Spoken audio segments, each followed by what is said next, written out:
Hello, ladies and gentlemen, and welcome to a prediction special episode of One Rope Short of a Ring. My name's Lucas. I'm joined by my good friend Josh. Hello, I'm Josh. Come on, Josh. Snappy, wake up. I know. Look, man. And we're going to do the predictions for the upcoming AEW show, which is, of course, Full Gear, which is on this Saturday. Yeah. Are you hype? Are you excited?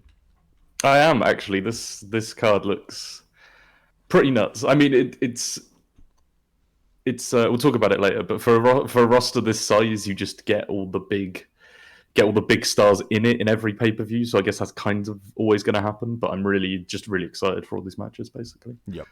We did actually already shoot a predictions video as part of a weekly podcast, did we not, Josh? Oh, yeah, I don't know what happened to it. It was just disappeared, right? Definitely didn't have technical difficulties. It wasn't my fault. Definitely not my fault. So we're going to try this one again. So we've got the card here. We're going to work our way through. Maybe chat some shit, give you some predictions. Yeah. We don't know the order, so we're going to play a little bit of a... We're going to do this a bit of an interesting way, right? We're going to take turns in guessing the match order, as it were. The only match we know, of course, is on the pre-show, is the women's match between Bea Priestley and Britt Baker. So I guess we should start there. What do you think, Josh? My heart says Bea Priestley, but I think my head says Britt Baker. Why? We've had the one match Bea Priestley was in before that was also against Britt Baker in a tag match with. It was also with Riho and Sakura, right? I believe so. I think that was the. I'm fairly sure that was a tag match that happened before, and I really liked Priestley in that, and I know we've said it before, but I don't like Britt Baker's gimmick currently. Yeah, she's the dentist. I get it. Yeah, and it's like they're cool, very content on telling us she is a dentist. She seems great in the ring, but I'm not a fan of this gimmick as a whole. I'm going to take a bit of a left field one and go Priestley, just because it feels like they might have. I can't remember where I heard. Someone else said that. I am essentially parroting someone else's position. I'm not going to claim credit for it. They seem to be somewhat cooling off on her because she wasn't on the last couple of weeks' shows, was she? Or she wasn't on this week's? Was she on the week before's? I don't think so. I think it was the week before that she had the last singles match, right? Yeah, I think it was 2 weeks ago now, yeah. And it's on the pre-show, so I'm a little bit curious. And I assume this is some sort of like number one contenders match, right? Yeah. It seems that way anyway. Like it seems like this is probably for the next challenger to Riho as the champion. Or Sakura, who's obviously going to win, right? We'll get to that shortly. But see, I'm going to go with Priestley just as a bit of a left field pick. I wouldn't be surprised if Baker wins. But yeah, we'll see. Yeah. I agree with your assessment that they might be cooling off on her, but I'm not 100% sure. It's just curious to me that it's on the pre-show, but I guess there has to be a pre-show match, right? So, and of all these matches, this does seem like the most pre-showy match in a non-insulting sense, right? So, what's your prediction for the first match on the main card, Josh? Well, my first match, I think, is one that could also be on the pre-show. Okay. And it's Joey Janela versus Sean Spears. What? But Sean Spears is it's Ty Dillinger. It's 10. 10. I'm actually. Yeah, this is a curious one because I kind of expected this to be, or I somewhat expect, this to be quite a one-sided match. Yeah, so they might want to get it out of the way relatively early, I suppose. I mean, I'll throw it out there. I think Spears is going to win this quite handily. Is that a fair? Am I speaking for both of us there, or? Yeah. No, I agree 100%. I don't think Janela really needs it, whereas I think Spears does. I think he needs. Even though he's been still booked very strongly so far, I think he needs kind of cementing as a legitimate threat, and it very much seems like they want him to be viewed as a legitimate contender, right? Yeah. And again, Janela doesn't really need it. That's the thing. Like, I think Janela's like relatively fine without like a good win-loss record in general, just because like his gimmick's over, and he's got respect for being like hardcore guy and stuff. And he's had some good matches already. This is the other side of it, right? The fact he's if this hasn't got a stipulation or anything. There's nothing attached to it. It's not a hardcore match. It's not anything, right? And I think Spears needs to be kind of shown to be able to win a straight wrestling match against someone who is less known for a straight wrestling match, right? Yeah, I agree. Also, he's got his Blanchard there, and if worse comes to worst, it'll just be interference. Right? Yeah, it'll be a screwy finish for Sean Spears. He'll slide the chair in for the chairman. The chairman. I think you mean the chair. Look, man, I'm sticking with the chairman. He's a chair-based superhero, right? Or supervillain, I guess. Actually, at this point. Quickly, Sean Spears. He's really tired and he needs to sit down. Don't worry. Don't worry. I've got this. So yeah, I'm going with Spears. You're going with Spears, right? I'm going with Spears as well. Yeah, I'd be amazed. I wouldn't be amazed if Joey Janela won. That's probably the wrong word, but like, I'd be quizzical. Maybe it's the right word. I'd be like, where are they? Yeah, where are they going with this if Joey Janela wins? Like, unless they just want to make this a long-term feud, which they might well want to do. So you've actually somewhat cut the wind out my sails, because that was going to be my first prediction for the match coming up. Whenever, because as you say, I think it's going to be quite early on the card. The next one's quite difficult for me, in truth, because then we start getting into a lot of big hitters. I'm going to go for, I think it might be the tag match. Now I'm looking at it, I think it might be the Young Bucks Santana match. Yeah. Oh, that tag match. Yeah, okay. Because I'm going to guess that SoCal, Lucha, and Private Party was for the title, right? That's going to be a bit higher up than second on the card. No, I agree. Because looking at it now, it's another like kind of number one contenders match, right? Yeah. Well, it's also it's also just, again, it's not for anything. It's again, it's just a match because predicting the match order of this card is really difficult for me. Yeah, because I can tell you which match is probably going to go on last, and I can tell you which match is going to go on first, and all the cards between is a bit of shuffle. So let's do So what's your prediction here, Josh? Young Bucks versus the Inner Circle's tag specialists. This one's really hard to call for me, truthfully, because the Young Bucks are like they just lost but they lost in the first round of the tag tournament they had, and they're supposed to be like one of the best tag teams of the roster or whatever. Yeah, they're obviously knocked out by Private Party, right? By Private Party, who are in the match we'll talk about later, and Santana and Ortiz, like... I really like Santana and Ortiz. No, they're great. Like, nothing against them, but I feel like they... Again, I don't want to keep saying stuff like this, but it feels like they don't need the win just because the Inner Circle's so over as like a faction, right? See, I'm kind of split on that. I think the Young Bucks definitely don't need the win. They're the Young Bucks. Everyone knows how good the Young Bucks are. They're kind of an established kind of powerhouse tag team, right? I'm curious if they're going to book Santana and Ortiz really strong here in order to like give them a real like tag team legitimacy. They're already legitimate, obviously. Yeah. But within like you want to establish the Inner Circles again, their tag team as like a real threat here. Yeah. But at the same time, I think the winner of this somewhat also depends on which way the Cody Jericho match goes, right? I don't think we're going to see like a clean sweep by either faction. Yeah. I think they have to break it down the middle somewhat.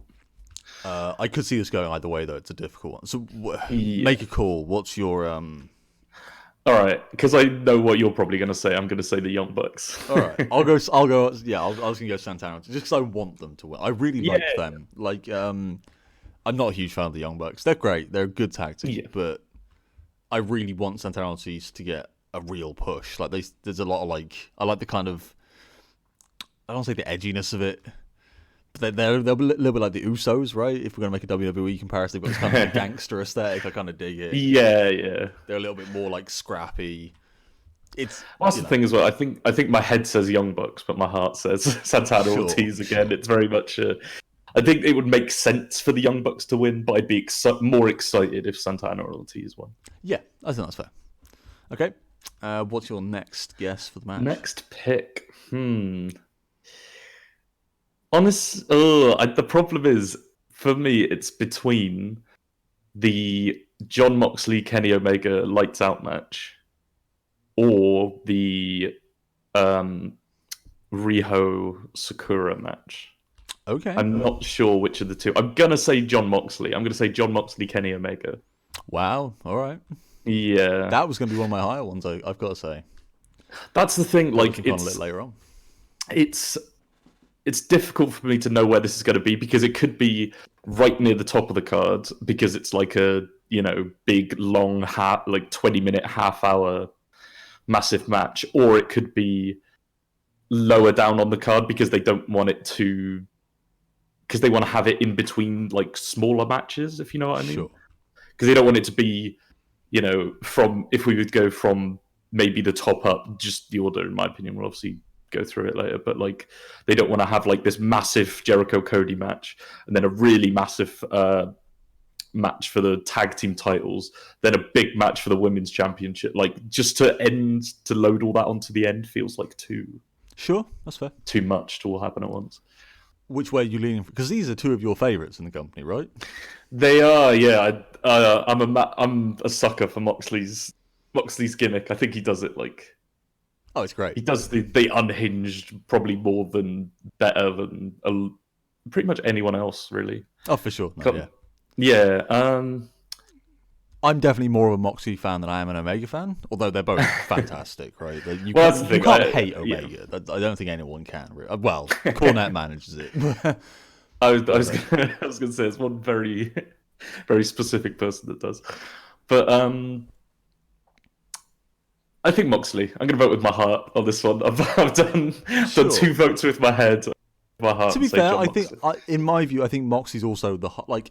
So the only reason I think Moxley is both the head and the heart pick here is that this is a hardcore match, or sorry, whatever they're calling it, a non-sanctioned lights out match. Yeah, it's a hardcore match. Even Kenny Omega was calling it a hardcore match during the promo, right? Yeah. This is kind of John Moxley's territory. And I think it would be strange to have him lose at his own game to Kenny Omega, right? Yeah. Not to mention, I want to see this get really brutal. I want to see thumbtacks and chairs and maybe some light tubes or something, some barbed wire. I want to see it all. I want to see him go full bore. Go full backyard wrestling. Just like why not, right? And again, it's what I remember. Like Moxley used to do death matches, so yeah, he's done worse stuff than probably is going to happen here. I was going to say it doesn't mean this is going to be that sort of match. I don't think it will be, but there's no reason to assume it won't be at least a little bit brutal. Although I've never seen Omega do hardcore matches. No, he's had. Maybe he has. I don't watch that much of AEW Dark, but the one that I did see was the match versus him and Joey Janela, and he took some like really stiff looking bumps. Sure, I'm sure he's done it. As in even outside of AEW in the past, I'm sure he's had more hardcore matches, but and he took the what was it, the DDT through the table and stuff, like. Sure, yeah, that looks fairly brutal as well. Yeah. Yeah, I think I'll go with the Moxley as well on this one though. Yeah, and that's a very safe one. All right, next up, what should I go? We're getting down to it. Getting down to it now. I'm gonna say, it's a difficult one. It's either for me, it's either the tag match, the SoCal Lucha Private Party match, or the women's title match. I'm gonna go with the women's match. Okay. What's your call for this one? I think this is quite an easy one, unless I'm misreading both of our opinions on this. But no, yeah, I think so. It's the match is Riho versus Emi Sakura. That's the one. I think Riho retains. Like, I think it makes for a much better like long form storyline, unless they wanted to pull it out, drag it out further than they are, in terms of like, because Riho was obviously the student of Emma Sakura, which they've referenced on commentary and stuff. Yeah, like they point out quite a lot, right? It's kind of a baked-in story to this whole plot line. And they've had a lot of matches, or they've had 2 confrontations, right? They've both been in tag matches. Yeah, they've had 2 matches against each other, I think. Obviously, this week we had Sakura's team go over.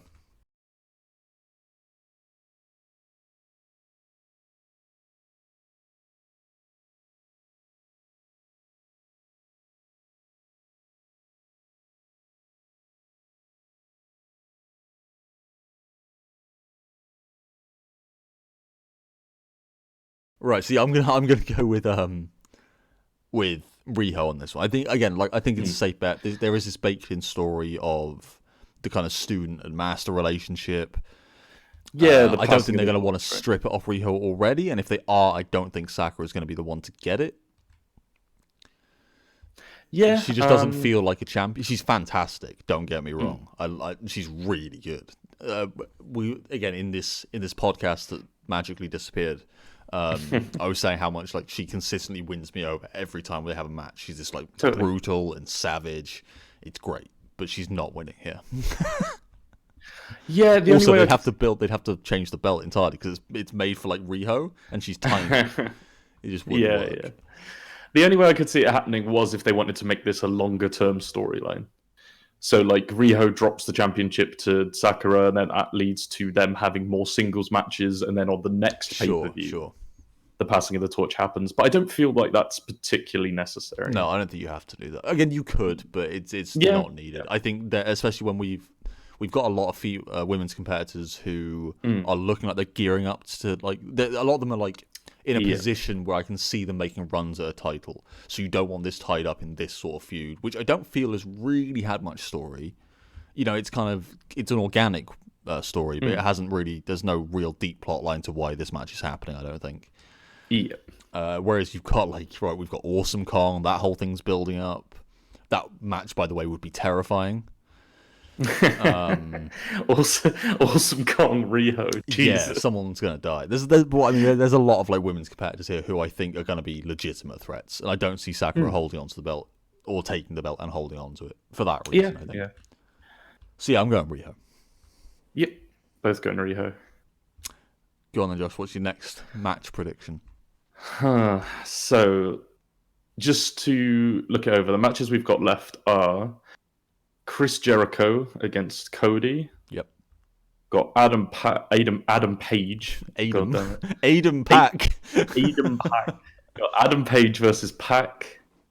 And the three-way tag team match, SoCal Uncensored versus Lucha Brothers versus Private Party. Yes.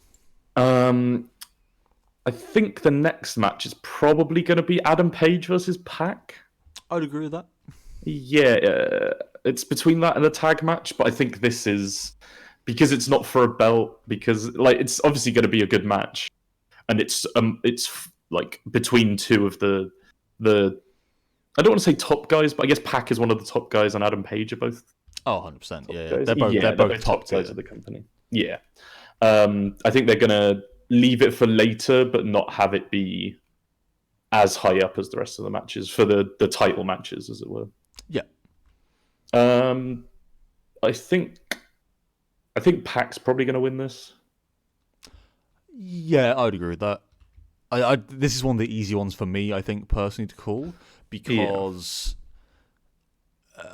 look, right, it feels like Pac has been very much presented and booked as like this kind of like this killing machine almost, right? He's just been destroying basically even he's had very good matches and not necessarily squash matches. Yeah. But he's yet to feel really like he's been threatened with a loss, right? I think I'd have to check his win-loss. I'm not sure he's actually lost in AEW yet. He's beaten not Jericho. He's obviously beaten not Moxley. Third time's a charm. Omega. Yeah. He beat Page, correct, in their first match? Yeah, he did. As far as I know. Like he's just been booked very strong. I don't see him losing to Page here. As good as Page is, and as high up on like the quote unquote leaderboards as I think he probably is, Pac to me is the obvious person to take the belt off Jericho. But we'll get into that match later on. They're not. I don't think that will happen because they're both heels, right? They don't want to have that dynamic. There's a good reason, but I think Pac is going to be lined up to take the belt off of someone very soon. So they'll keep him strong. They'll keep him running really tight. Yeah. And Page doesn't necessarily. I don't feel he needs it. He's kind of booked strong, but yeah, you're throwing more away with Pac. I think is more my point. It's not necessarily who needs to win. It's more who can't afford to take the loss. Sure, but it's also like it would also be a big thing for Hangman, I guess, right? Like breaking Pac's streak or whatever. But I don't know whether they want to do that here or they want to save it for like a championship match of some sort. Yeah. Whether it's a challenge for the title or defending. I might be slightly blinded by the fact that Pac is far and away my favourite person in the company. I acknowledge it, like, right? Nothing against Hangman Page. He's great, but Pac's just he's so unique, man. You don't see wrestlers like that every day. Yeah, man. Between him and MJF, it's really weird because they're total opposite wrestlers to each other in terms of style, right? Yeah. It's just the character work of MJF. Oh, it's so good. It's so good. It is really good. And to quote MJF, Pac ain't gonna lose to a bag of milk. Right. Wow. Yeah, people should watch MJF interviews if they haven't seen it already. If they've only seen him on the main show. On the main show, then they should look up other interviews with him, and he's just in character all the time, and it's great. So yeah, I'm going with Pac. Are you going Pac as well? Right? I'm going Pac as well. Yeah. I think I've got the easy job now. Or now the guessing game's over on the match order, right? Because these next two matches there's no way this is going on last.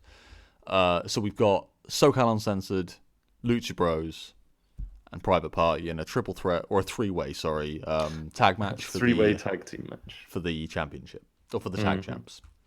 This is one of the more interesting matches, right? Yeah. Who, out of curiosity, who did you want to win the titles in the first place? In the first place, yeah. So out of all of the people in the tag tournament, what tag team in AEW did you want to come away with that win?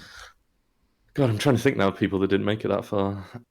No, I think it would probably be one of the two that were in the finals. I think it would either be SCU or Lucha Brothers. Sure, I wanted on Lucha, straight up. Yeah, that's the team I wanted to win it. It's the team I expected to win it. I was amazed they lost by a roll-up. But the more I think about it, the more I'm curious. So this is a difficult one to call because they only got the titles, a week ago? Yeah. 2 weeks ago. I think it was 2 shows ago, obviously, which is about 10 days or so from now. And I don't think they'll want to take it off them that soon. On the flip side of that, though, I wouldn't be surprised if the reason Lucha didn't win it is because they want them to pick it up at a pay-per-view. And they want like that big moment, right? Yeah. Saying that, I don't know if that's a good enough reason. I would like Lucha to come away with this, but I think, my heart says Lucha, but my brain says SoCal are probably going to retain. I think Private Party are kind of here to make this more interesting. If they win, I'll be amazed. Yeah, I mean, they won over the Young Bucks, but I don't think that's enough of a reason to say they not come out of nowhere. That's very unfair. But like, I feel like the two favourites in this match Put it this way: I think if SoCal are going to lose it very quickly, they're not losing it to Private Party.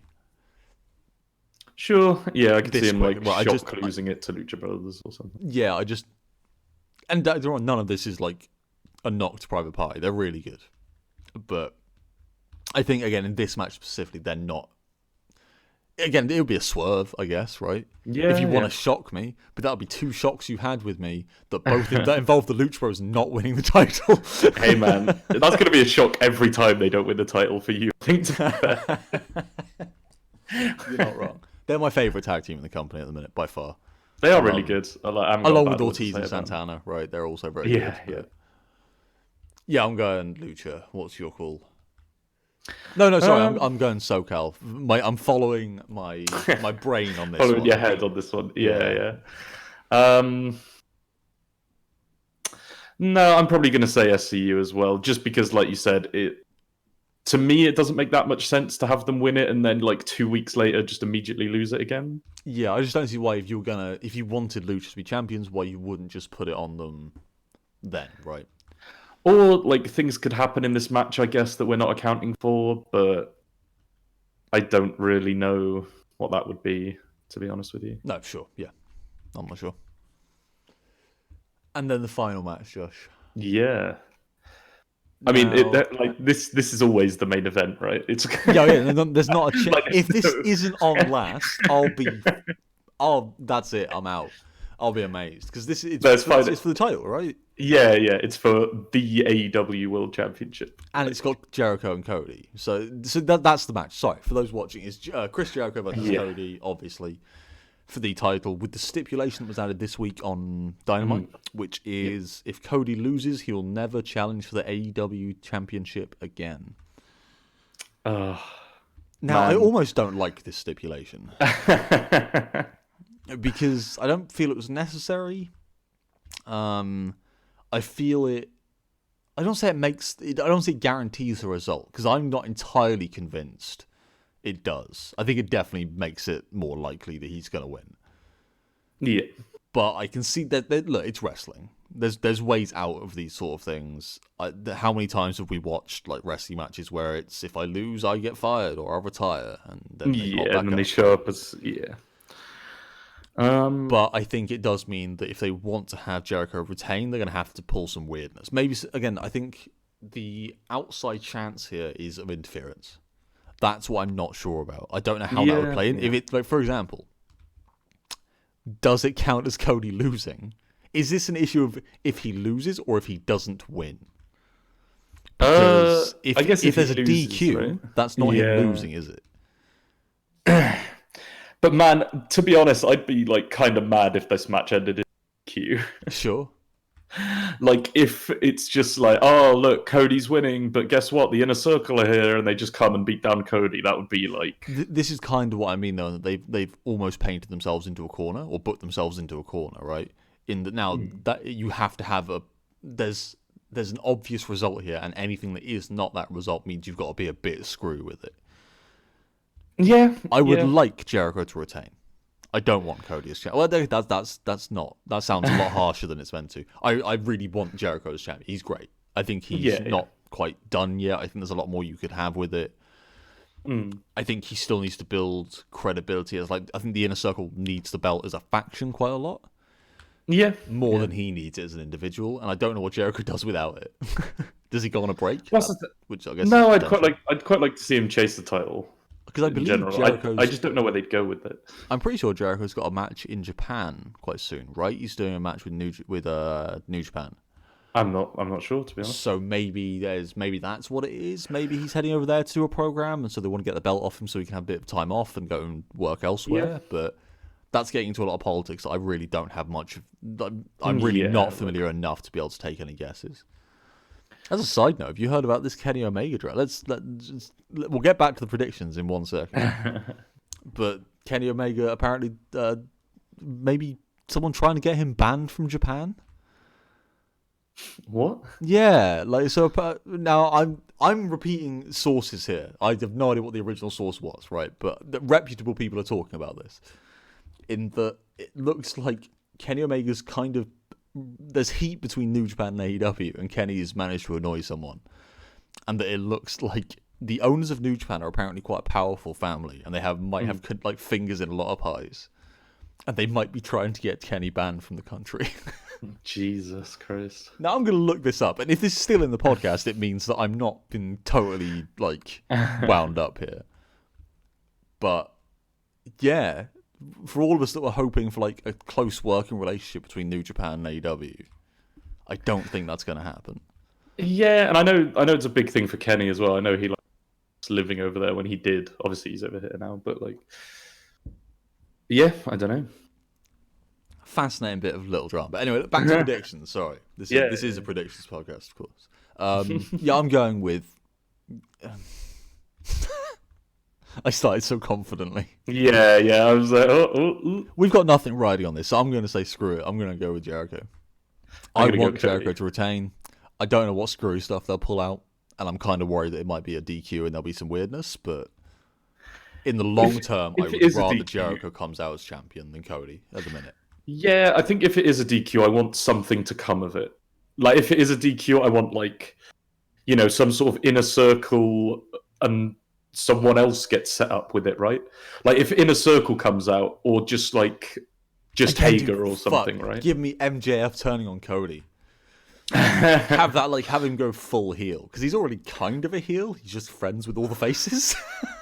Yeah. He's in a weird position at the minute. But, like, for example, imagine him sliding in and taking out Cody with a chair. Yeah, then he joins the Inner Circle, right? Yeah, right. I can see it in my head already, like that storyline then being the betrayal storyline, and we've got MJF versus Cody in a feud, right? That sort of thing. Yeah, it's not going to happen, I don't think. But that's what my heart wants, right? Did you want to hear my crazy prediction? Right? Sure. Yes, I do. Like the Moxley Omega match ends, and they like have a moment, and they're like, "Actually, man, I respect you. We respect each other," right? Sure. Then Chris Jericho Cody match happens. The Inner Circle comes out and interferes, and you get the normal post match beatdown crew come out. Right, you get the Young Bucks. Right, Kenny comes back out. All this stuff, and the elite, like the elite plus extended people, are losing. Right, they're getting beaten up by the Inner Circle and the heels of the company, and then Moxley comes out. Right. Okay. And just starts paradigm shifting everyone. He just beats down. All the heels. He beats down the Inner Circle. He beats down like Jericho, Hager, all of them. Santana Ortiz, and John Moxley joins the elite. John Moxley becomes a face. Okay, sure. I could. Yeah. The things I like Moxley's like the chaos. Like we've talked before about this idea of like the chaos faction, right? With Moxley and Pac just going like, fuck it, just beat up everyone. I don't know how I feel about Moxley becoming a straight face at the minute. I don't think he'll ever be interesting though, right? I don't think he'll ever be a straight face, but he becomes like aligned with that faction, right? Sure, yeah. As we have at the minute, there's a lot of characters or a lot of wrestlers, that are orbiting these major factions are not a member. Yeah. Hangman, for example, right? Yeah. Again, I'm not sure if MJF is technically a member of the elite, so he's another good example. Yeah, Pac as well. Pac and. But yeah, so what was your prediction for this one? Cody. Cody to win. So we got a little bit of difference. Again, I'm expecting Cody to win. I want Jericho to win, so that's what I'm saying. One final prediction question for you, Josh. Yeah. What do you think match of the night will be? Oh, that's a good one. It could. Oh man, just because I'm not sure how Jericho Cody's gonna go in terms of what they're gonna do with it, I'm gonna assume it's gonna be Moxley Omega. Yeah, that's safe. It is a very safe pick. I'm not going out of. For me, it's actually really hard. So I think my first pick would be Page Pac. Okay. It's that, or like you say, it's that or Omega Moxley. Those are the really safe ones, like high work rate matches. Yeah. At the same time, the sneaky one I'm keeping an eye on is Riho Sakura. That's the thing. There are a lot of contenders for sure, but the only reason I say Moxley Omega is because I feel like I kind of know what that match is going to be, and it's just going to be a wrestling match, right? I mean, I don't know. It's going to be a hardcore match, isn't it? It's going to be a hardcore match, but it's going to be like. I don't imagine there's going to be a lot of storyline messing about that happens where I can see it in other matches, maybe. Sure. But it's very hard to choose. Like there are 3 or 4 matches that could easily be match of the night. God damn it! I'm looking at this card. It's going to be so good. Yep. Yeah, man. I'm trying. My brain was like, I started going, okay, I can't figure out which is going to be match on. Let's start looking at weak matches. And I can't think of any weak matches here. Nope. Like. Yeah, bloody hell, it's going to be great. Yeah. We will do a follow-up podcast, of course, on Sunday. We will get that out, hopefully. I'll lord over you how I was right about everything. And you... Yeah, that'd be a first, wouldn't it? Wow, okay, all right. And we will catch you guys next time. Have you got anything else to say? Just any final predictions? Any final comments? That's it. Great. We'll see you the other side of the pay-per-view. See you later. Thank you for listening to this episode of One Rope Short of a Ring. You can find us on Patreon at Into the Mountains, on Twitter at MountainsPod, and on YouTube, which is Into the Mountains Media, for more content like this and our other upcoming podcasts.